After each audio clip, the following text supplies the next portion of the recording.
The first time I saw the hint of her true self, it wasn't in a dramatic confession or some planned revelation.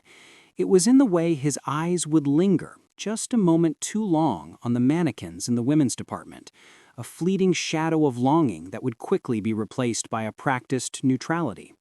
It was in the way he'd sometimes absent-mindedly trace the pattern on one of my scarves, his touch surprisingly delicate, almost reverent. We had been together for 5 years, and I thought I knew every secret corner of Sam's heart. We were the couple who finished each other's sentences, who communicated with a glance across a crowded room. But this was a language he hadn't yet taught me, a part of himself kept under lock and key. The kitchen moment everyone asks about, the skirt, wasn't the beginning. It was the breaking of a dam. It had been building for months. I'd find fashion magazines tucked under the bed, not the typical men's glossies, but ones featuring androgynous models and flowing feminine silhouettes. I'd notice late-night internet searches left open on the laptop, pages about gender identity and cross-dressing forums. I didn't say anything, I just waited, my heart a confused but hopeful drumbeat in my chest, hoping he would trust me with this fragile, hidden thing. That Tuesday morning, the air in our kitchen was thick with more than just the smell of brewing coffee. There was a nervous energy crackling around Sam. He was fidgeting, uncharacteristically quiet. The sunlight streamed in, illuminating the dust motes and the unspoken words between us.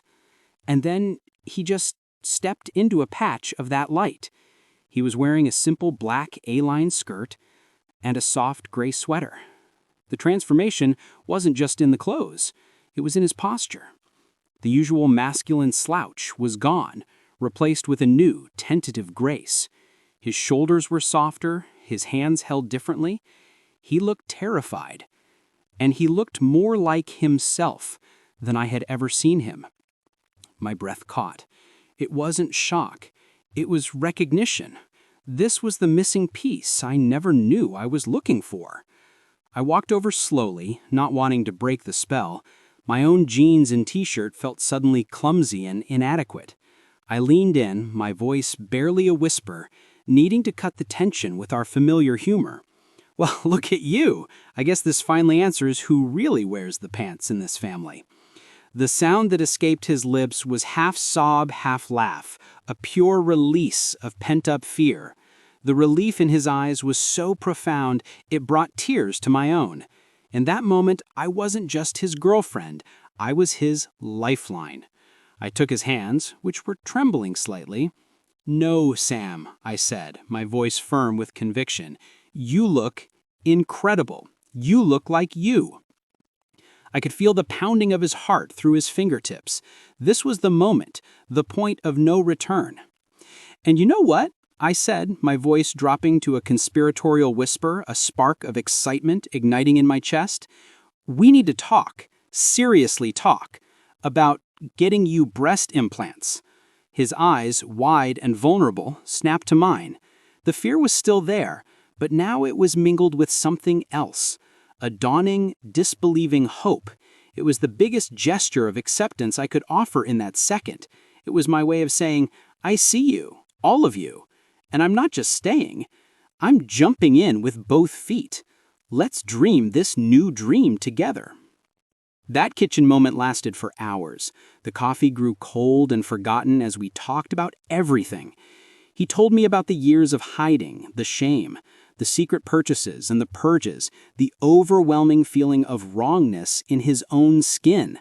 I listened, my heart breaking for the pain he'd carried alone. We cried, we held each other, and we began to plan. The journey that followed was our greatest adventure. We became researchers, partners in crime. We pored over websites about breast augmentation, comparing sizes and shapes with the same intensity we'd once used to choose a couch. "What about these?" he'd ask, pointing to a picture, his voice a mix of excitement and nervousness. "Too much? Not enough?" Hormone therapy came next. I learned to give him his injections, my hands steady even when my heart was full of emotion. I watched with awe as the hormone therapy began its gentle work. It was a slow, miraculous metamorphosis. His coarse stubble on his cheeks softened, then disappeared. His skin became smoother. His body's scent changed to something softer, sweeter. There was a new roundness to his hips, a subtle redistribution of weight that made his new clothes hang just right. It wasn't a disguise. It was an emergence. The person he was inside was slowly, beautifully, mapping herself onto the outside world. The day of her breast augmentation surgery, I held his hand in the pre-op room. His knuckles were white. "What if I'm making a mistake?" he whispered, the old fear resurfacing. I squeezed his hand. I knew in my bones. "You're not. You're coming home. Ready to meet her properly?" The first time he saw his new reflection, with the curves he'd always dreamed of, he wept. Not tears of pain from the surgery, but tears of profound, soul-deep relief. The first time he put on a lacy bra that actually fit, that actually belonged, he spun in front of the mirror. The joy on his face was incandescent. I spun with him, both of us laughing, dizzy with happiness, our reflections a blur of joy in the glass. But the biggest step was still to come, the decision for gender confirmation surgery. That was a colossal one, a mountain that loomed on our horizon. Our nights were filled with long, deep conversations that stretched into the early hours. We talked about the risks, the recovery, the finality, and the incredible freedom. We faced the fears together, fears of societal acceptance, of medical complications, of simply being different. My role was solidifying. I was his protector, his rock, his unwavering supporter. I was becoming his husband. The word felt new and powerful on my tongue. Husband.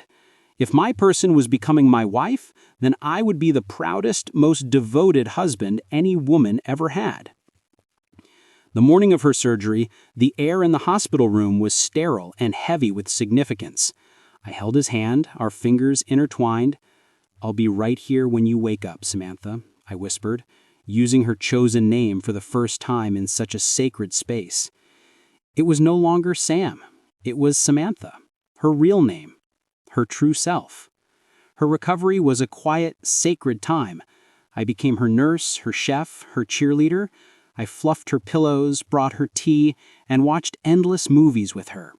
I marveled at her strength, her resilience, her incredible courage through the pain. This wasn't just a medical procedure, it was a rebirth. And I had the profound privilege of having a front row seat to the miracle of my wife becoming whole. We settled into our new roles not as a performance, but as the most natural evolution of our love. Samantha, with her gentle strength and effortless grace, was my beautiful wife, and I, her proud and devoted husband. People see us now, a seemingly traditional husband and wife, and they make their assumptions. They have no idea that our love story is written in a unique and beautiful language all our own. Our love isn't about following a script, it's about rewriting it together. It's a chosen love, a fought-for love, a love that stared down fear and convention and chose authenticity above all else. The hormones, the surgeries, the new wardrobe, those were just the physical chapters. The real story is the one written in our hearts. It's the story of two people who made a promise to love every single version of each other, no matter how much we grew and changed. It's a promise to always see the truest, most beautiful self in the other, even when that self is waiting, patiently, to be revealed. And we do. So here we are, Samantha and me, husband and wife, two souls who found a perfect, unique harmony, not by following the music everyone else heard, but listening to the rhythm of their own heart and composing a masterpiece together. And my darling wife, the melody is more breathtaking than I could have ever imagined.